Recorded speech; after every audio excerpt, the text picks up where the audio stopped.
you're like way past that.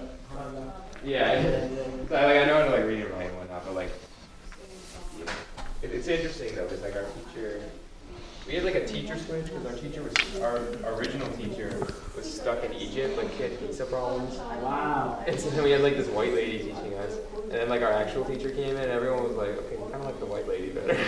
Oh, she taught better? Low key.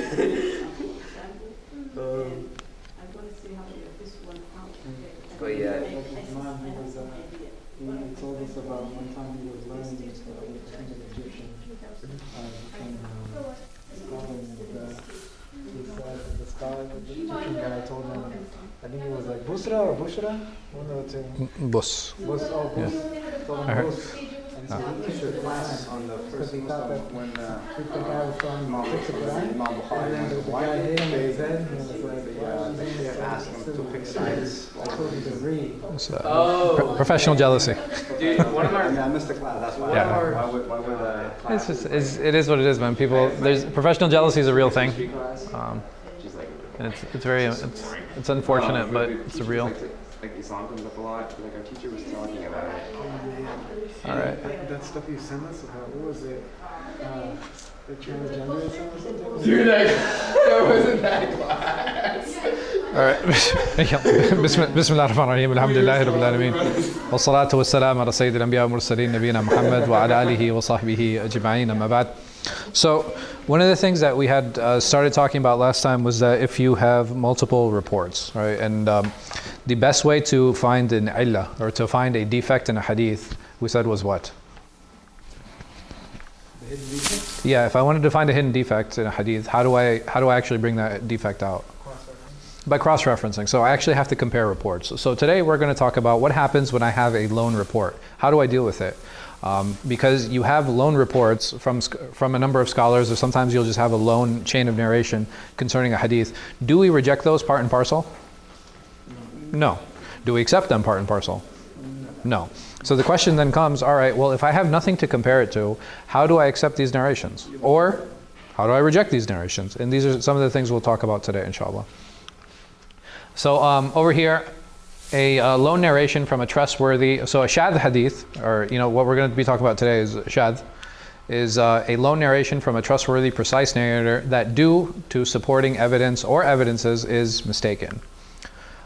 Here, Al-Hakim, he defined Shad as a hadith without defect, for a defect can be uncovered, i.e. a narrator combined two hadith, or a narrator is mistaken, a narrator omitted a narrator, and the one narrating on him mistakenly connected the chain.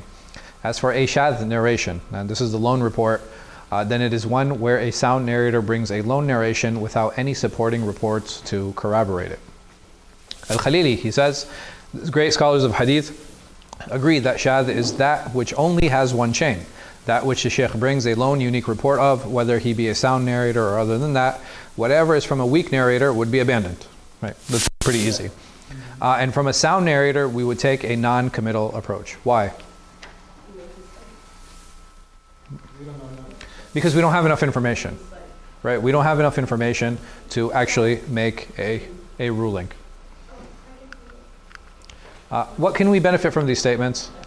That a Shad narration is a lone report that has no support or opposition, meaning that I just don't have enough information to actually make a ruling on it using the hadith itself.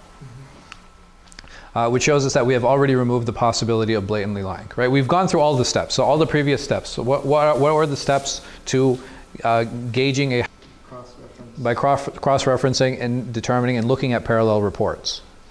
So this brings us into the last one. So basically we're saying, okay, well, all of these things have been fulfilled up until this point. Now we're in this last stage of verification. And this last stage of verification, it's going to come into play when I don't have other reports to actually compare it against. So here, and this really begs the question, how do we determine its authenticity if the report is not being supported or opposed? Right? It's a legitimate question.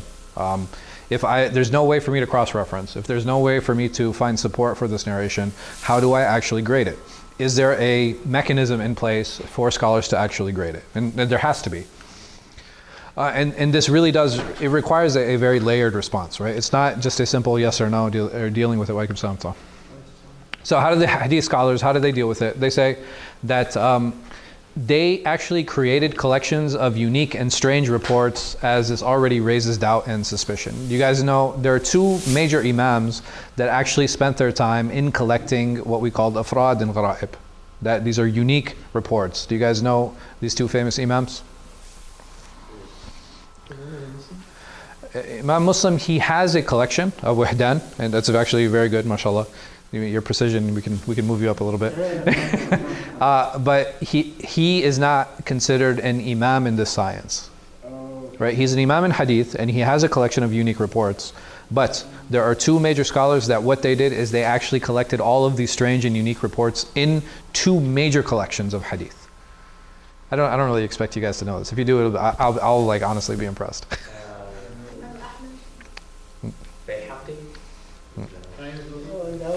You can. Even Google won't tell you. You know how good I am at Google, right? Yeah, I know, that's why I'm saying I won't tell you. So how do we know it's Challenge true? accepted. Good, huh? How do we know it's true then? We'll continue, inshallah. We'll continue, and then we'll take his answer, and then we'll see if that's just. The questions, that the two imams that were known for their collections of afrad and gharaib. Yeah. I'll definitely give you guys the answer. Don't worry. I'm not going to forget. So many of these would be classified as non-committal narrations, yani mutawaqqif fi, that you actually wouldn't have a committed response to these. What is the reason for collecting these? So I guess the question would be first, even before we get to who's famous for it, why put these collections together? Why have a collection of a hadith that you only have these afrad, or these individual narrations, or these gharaib, these strange narrations? What is the point of putting them into, like, even in a book form? Some of them could be. Right? Okay. All right, so some of them can be actual legitimate narrations. What else? Like the hadith that you said last time about a pet. Mm-hmm.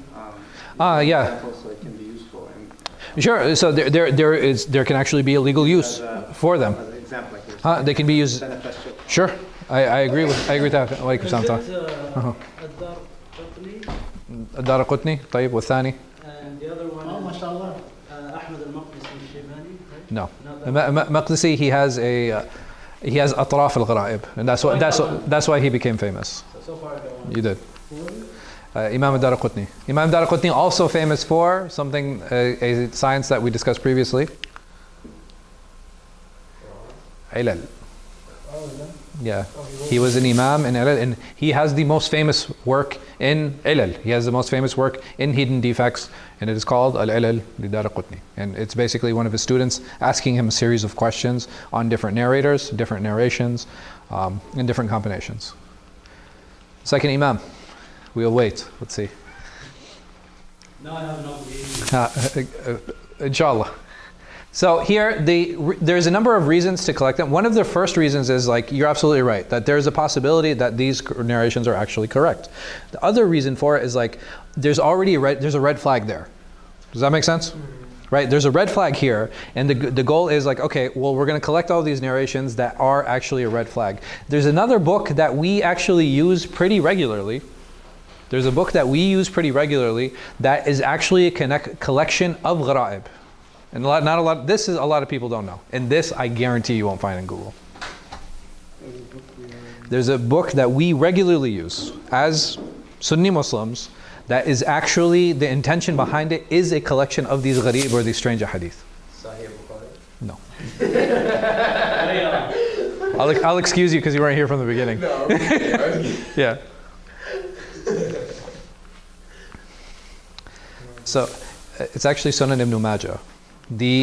One of the titles, Ibn Majah, huh? Ibn Majah al-Qazwini. So actually, there were a few research papers, huh? Ibn Majah. Yeah. So actually, there are a few research papers that were done on Ibn Majah. One of them, they actually researched the name of the book. They researched the name of the book, and they came to the conclusion that the actual title for the book is As-Sunan wal-Gharaib. Oh, really? Yeah. I found one that says Atraf.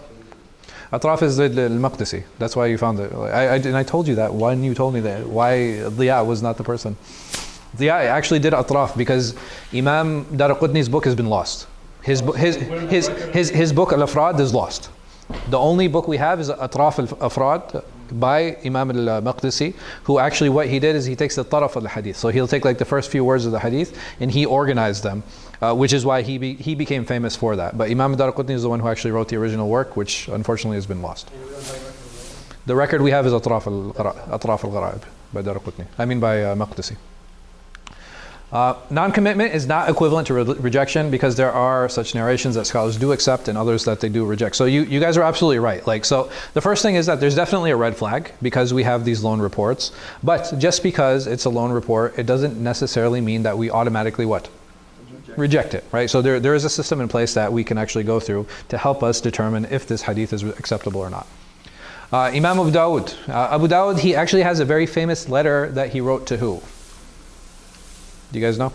And this is the Imam of the Sunnah. You guys know Sunnah Abu Dawud? Yeah. Right? It's one of the 6 famous books of hadith. He wrote a letter to... King of Basra? No. It's called Risala ila Ahl Makkah. This is actually a letter he wrote to the people of Makkah. And why did he write it? To introduce them to his musnad, to his collection of hadith, which he called the Sunan. So he says here that the hadith that I place in this book, most are well known, recorded in the books of those who have compiled the hadith. The only exception being that most are unable to differentiate between them, taking pride in the fact that they are well known. It is not to be used as a proof if it is strange. Strange, again, shadh. Even if it comes from the narrations of Malik, Yahya ibn Sa'id, and others from the trustworthy narrators considered imams in knowledge. So here, just because an imam says it, even if it's a lone report, it's not necessary that we, that we take from it. If one used this strange narration as a proof, you would find him being disparaged. In turn, his narrations no longer being relied upon, especially if it is a hadith that is strange and shadh. As for the well-known, connected, sound hadith, then no one has the ability to respond to you utilizing it. I feel like he got louder. Right?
Ibrahim al-Naqai said they would hate strange hadith. They would hate the shadh hadith. Yazid ibn Abi Habib said, if you hear a hadith, then proclaim it as a lost animal brays, if it is well known. If not, then leave it. So again, stick to the mashahir. Stick to those narrations that are well known. Don't delve into the strange, individual, unique reports.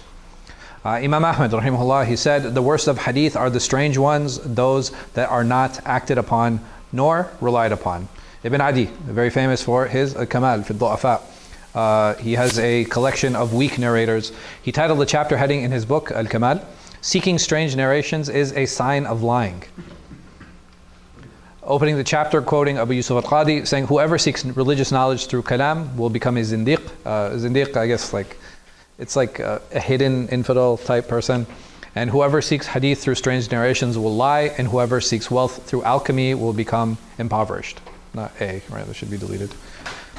So over here, we see a lot of disparagement of unique and lone reports. And they're saying that a person who narrates many of these unique loan reports can actually be accused of lying. Why?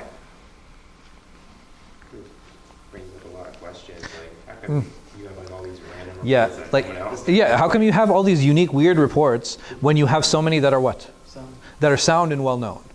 It doesn't make sense that you're spending all your time focusing on these unique and weird and loan reports when you have all of this sound encyclopedia of a hadith that you should be and you can be using. Imam al-Bayhaqi, he titled the chapter heading in his introduction to knowledge of Sunan, yani Muqaddimah lil-Ma'rifat Sunan, the chapter concerning tracing strange narrations, yani following them. And under this chapter, he brings a narration from Imam Zuhri. I narrated from Ali ibn Hussein a hadith, and when I finished, he said, "You have done well. May Allah bless you. We have narrated it similarly." I then said, "You do not see me except narrating that which you are already knowledgeable of." Like he's like, I'm narrating hadith that you already know. That's what he's complaining. So he says, do not say that, for knowledge is not what is unknown. Knowledge is what is well known, that which is spoken by many. Again, something very important. If you find, like even if we find within ourselves that I'm always looking for strange opinions, or I'm always looking for strange reports, then this is something that I need to start questioning myself and my problems and my own issues. Abdullah ibn Mubarak, he said, knowledge is that which comes from here and there. Imam al-Bayhaqi said, means well known, meaning that this is something that is well known. Knowledge is not something that is hidden. Knowledge is something that is open.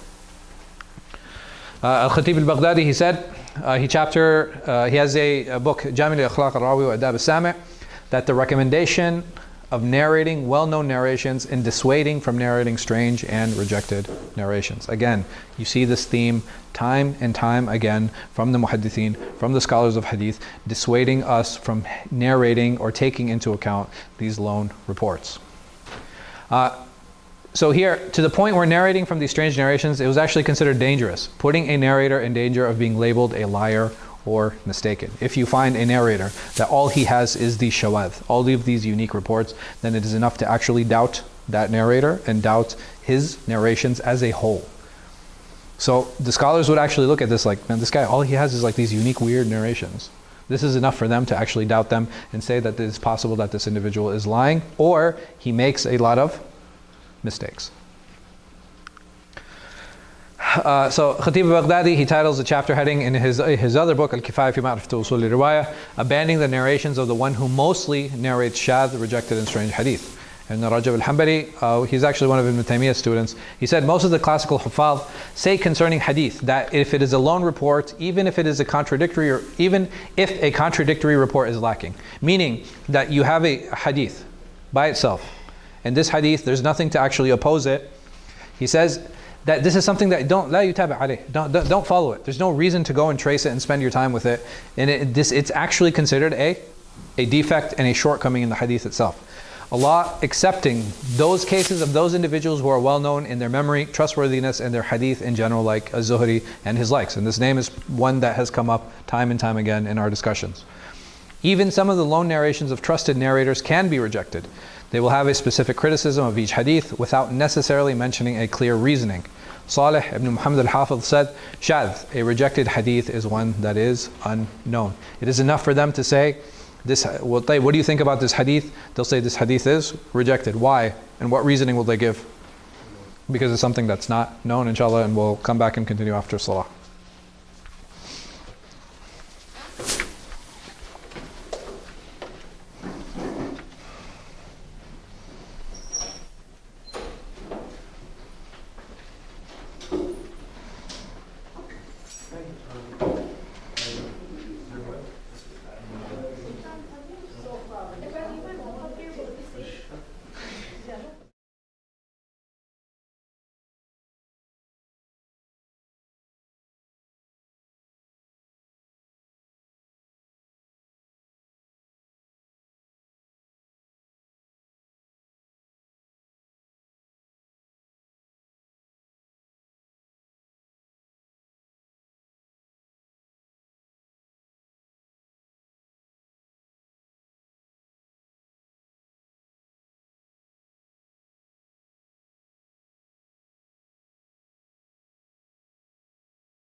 It's just Yusuf Mahmoud or Yusuf in the office. That's the only way I've ever known. I've never noticed that. I'm always hungry in your class, but I'm not organized. Just bring dinner for all of us. Yeah, you still haven't organized it. All you have to do is just start a collection. Start a collection, you know what I mean? Submit orders. That's how I end up doing everything. I'm the idea guy. Oh, okay. Not the execution. Well, delegate. You need to you need to draw out talent. Yeah, draw out the talent. Draw out the executioners.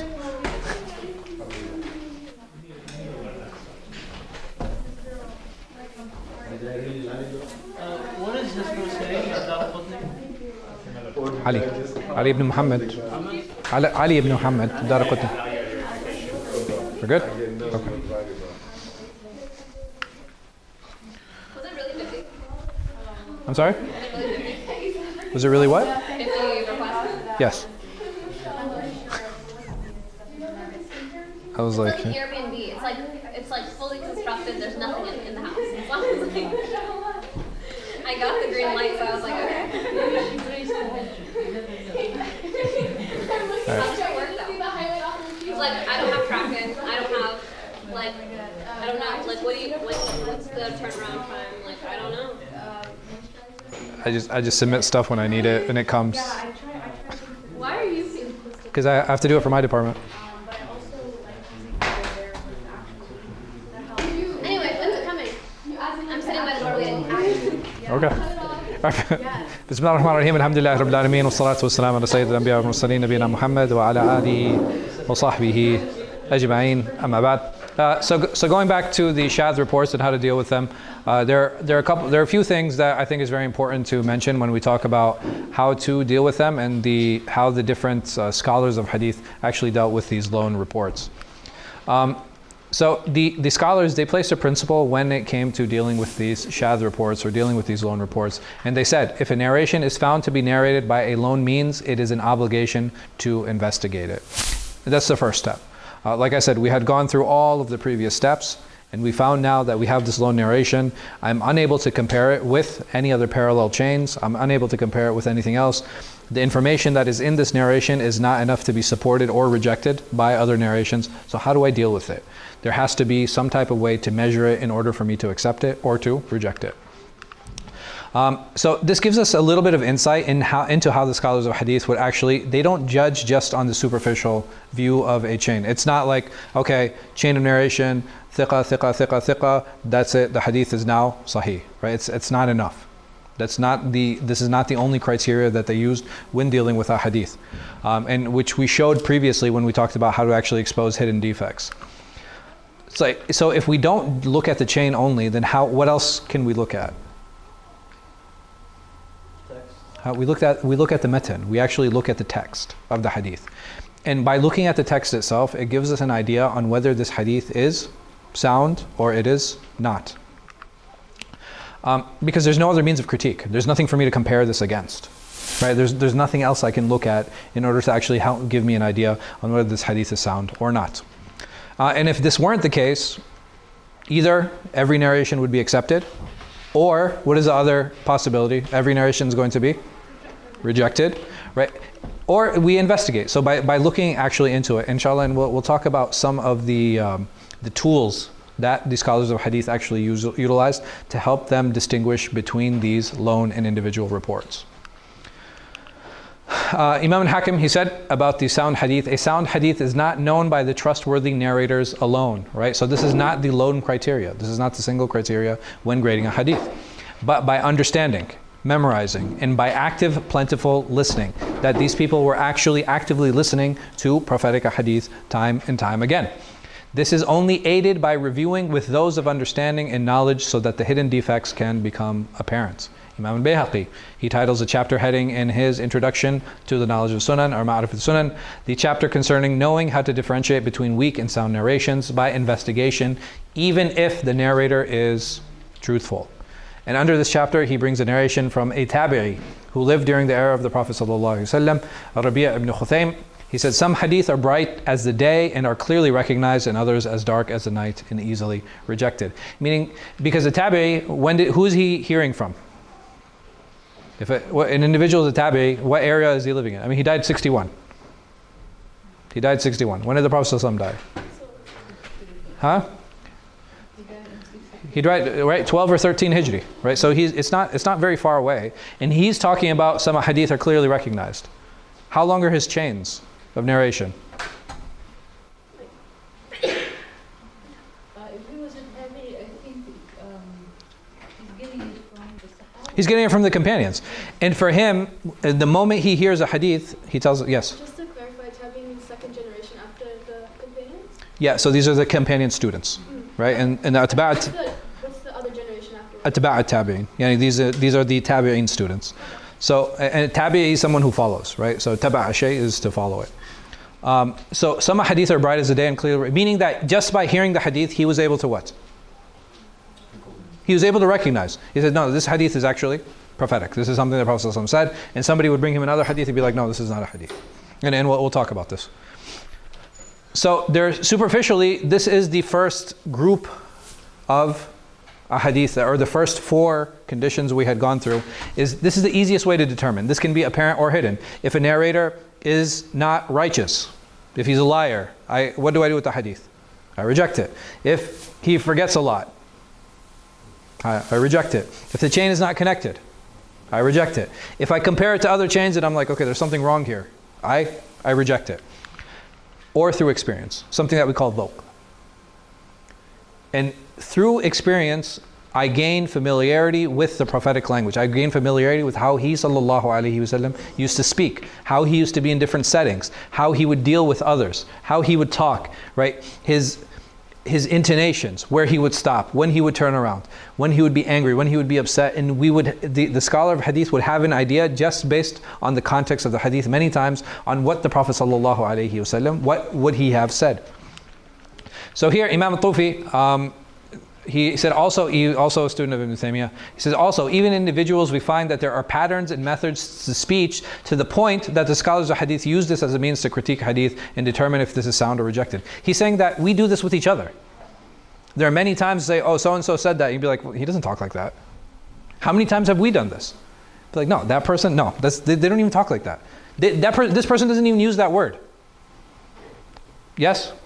Like we have an idea when we talk about each other, how much more so if you have all of this encyclopedic knowledge of the Prophet ﷺ to give more insight into how he speaks, his patterns, his methods, the words that he used ﷺ. It helps us understand how they would gain this experience. So you'll find one saying this is not sound because it does not sound like the speech of the Prophet Muhammad ﷺ, and we'll bring some examples. So here, and this is not limited to the Prophet ﷺ. So subhanAllah, this is actually, like I said, we do it with each other. It was not only limited to the Prophet, they would also be familiar with the narrations of particular narrators. Saying that this narrator said this, it'd be like, well, he doesn't narrate any hadith on this subject. Or he said something like this. This doesn't sound like this is from this narrator's narrations. So not only do you have it with the Prophet ﷺ, you actually have it with the generations of narrators that actually followed them. So this dhawq, or this idea of experience, it is not something just limited to prophetic language. It is also part of the narrators and what and how they narrated. Saying things like this does not sound like his hadith, using it as a means of rejecting a hadith.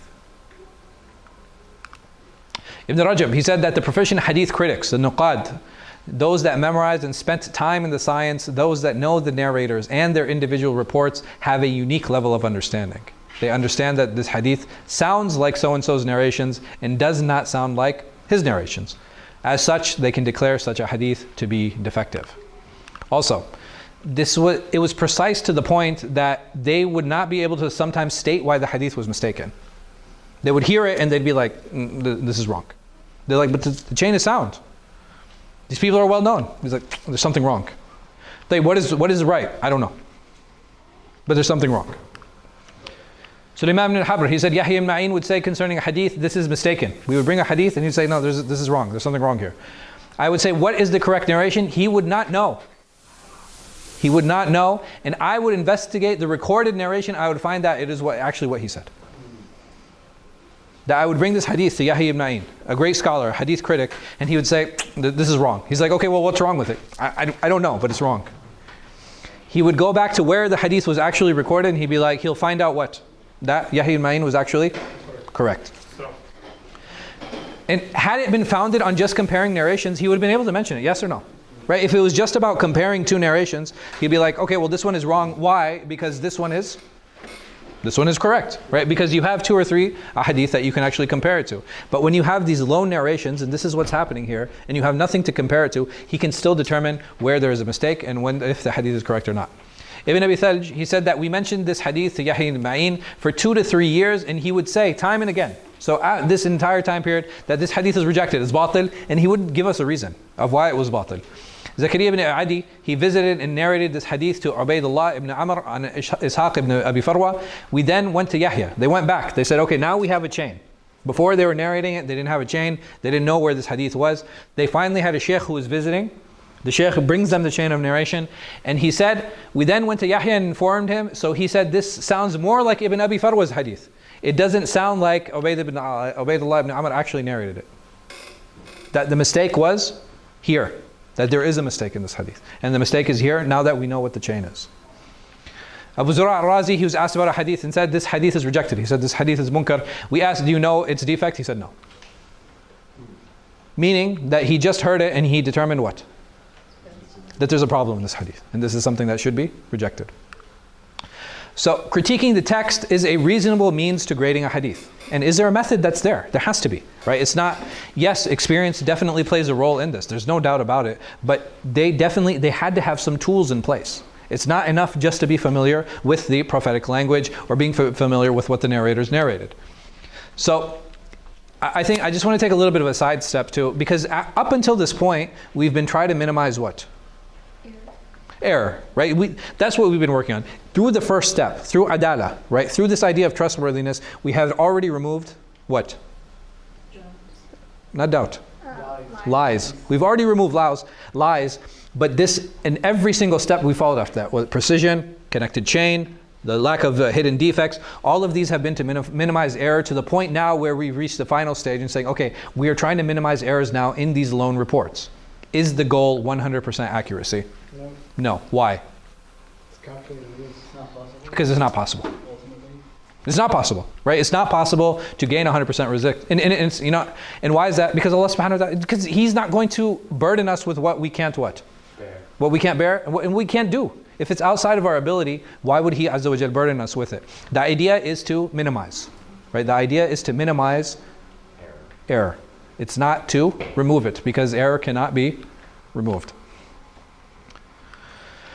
The goal is to establish it to the best of our ability. Ibn Taymiyyah, he said that the demarcative line, he said al-qawl al-fasil, is to say either it is an issue that Allah obligated us to know, or what He wills, or from His habit, from His sunnah that we need to know. Or it is that which we are not obligated to know, either in a religious or a worldly sense. What does he mean here? He says that He's given us enough tools to navigate. He's given us enough tools to navigate, and the amount of tools that He has given us, or the number of tools that He Azza wa Jalla has given us, is enough for us to reach that level of certainty where I can now act on this information. If this requires more, is it possible Allah subhanahu wa ta'ala will require more than what is necessary? No, He won't, Azza wa Jalla. And that's why it's important to keep this in mind. So is there a definitive way to grade these shadh narrations? And we said yes, there has to be. And here, there are 4 ways to do it. Umum al-balwa. Umum al-balwa, what does this mean? This basically means that there is something that everybody is facing. There's a problem and an issue that everyone is facing. Is it possible during the time of the companions or the time of the tabi'een that you would have an issue that everyone is facing and a companion wouldn't narrate a hadith on the subject? Like, for example, if drinking is a problem, and drinking still is a problem in society today, can you imagine that the companions wouldn't narrate hadith about the prohibition of drinking? No. No, we can't even imagine it. Or the obligation of prayer, something that everybody has to do. Is it possible that you have companions that don't narrate about prayer knowing that everybody needs to pray? No, like these are things that every single person faces. So why is it so popular? You know, why are the hadith about riba so popular? Why are the hadith about not lying so popular? Why are the hadith about not backbiting so popular? Because it's something that everybody had to face and everybody had to deal with. So it made sense you have hadith on those subjects. So this is one issue. Second, precision. If you have a narrator that is known to make very, very minimal mistakes, if he comes with a lone narration, this gives me what? This gives me more confidence in his narration. Because is it possible to have lone reports? Yeah, absolutely, right? It's very possible, it's very normal to have these lone reports. This will give me more trust in his narrations. Also, the tabaqa. The tabaqa, what point of the chain is he in? Where does a unique narration, where is it going to pose more of a problem? At the beginning of the chain, closest to the Prophet ﷺ, or furthest away? The furthest away. Because you will find that there are many times you have individual reports from who? Huh? Just like the companions, right? You have individual reports from the companions, but we in general don't find that problematic. Right? That's not an issue. It's not strange to find individual reports from companions. Where does it actually become an issue? The further down the chain that you go. Because the chances of him being the only person to have heard it is what? It's pretty low. Right? It gets pretty low. Is it possible that this companion heard it alone? There are specific hadith we have from Abu Hurairah. We have a hadith from Hudayfa. They said the Prophet ﷺ only told me what? He's the only one that told me this. He didn't tell anyone else this. And he's sharing this secret. Is it possible that this secret will continue with one person all the way down the chain? No. Impossible. Because you will find that the tree that is created from the Prophet, from the companions, because the companions, they had multiple students. It's not possible that just one companion heard at every single level of this particular hadith. And lastly, the students. How do the students give me an idea on whether I can accept a lone report or not?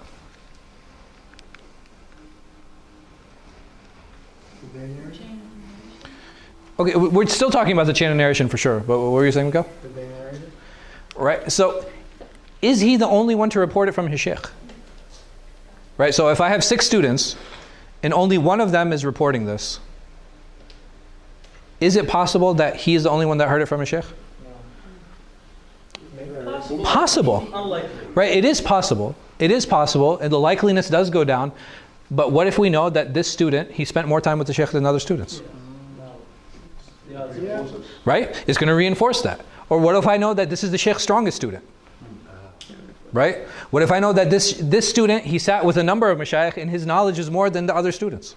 Will that reinforce his narrations? Because he has a better understanding of how to narrate? So this plays a huge role.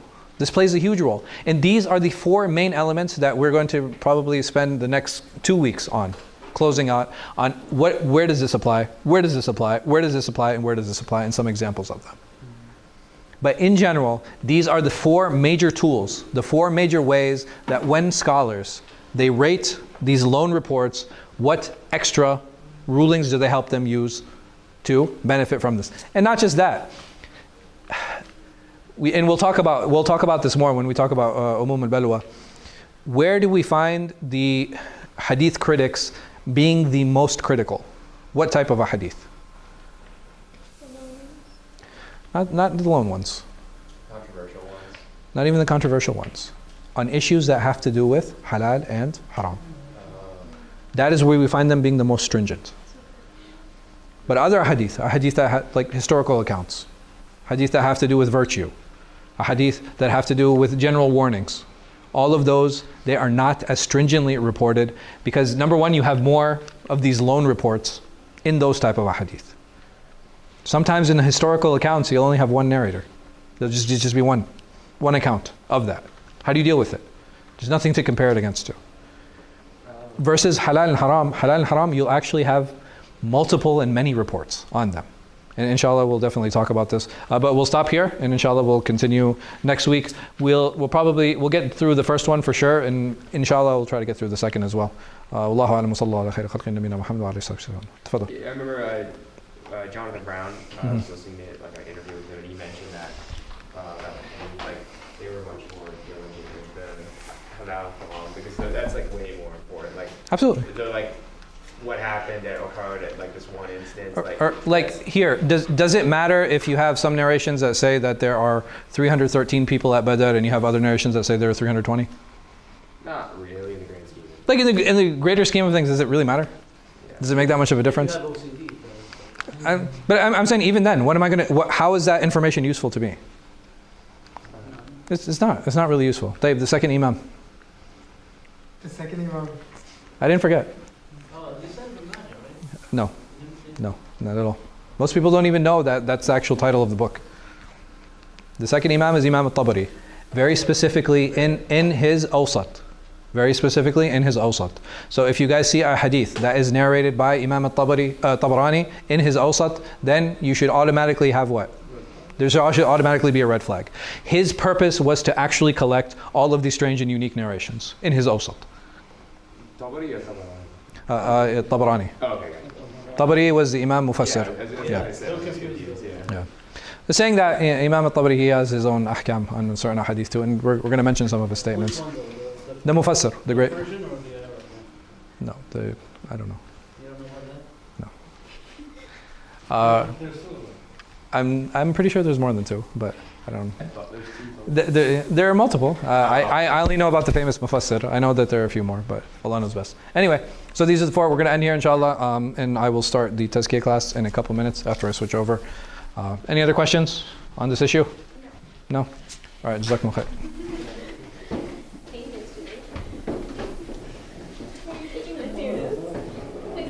There's summer weight, they're super light. Like you can like run it.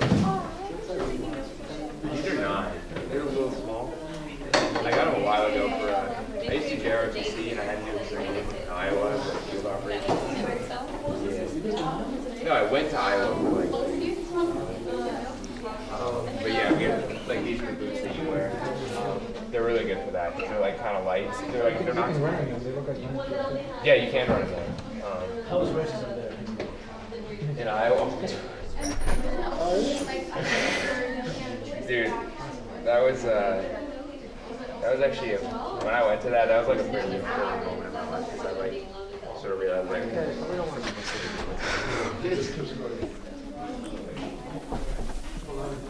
Yeah, so I heard talk about this. I wasn't Muslim at the time, but I was Buying houses? but I just like saw people talking about it. Yeah.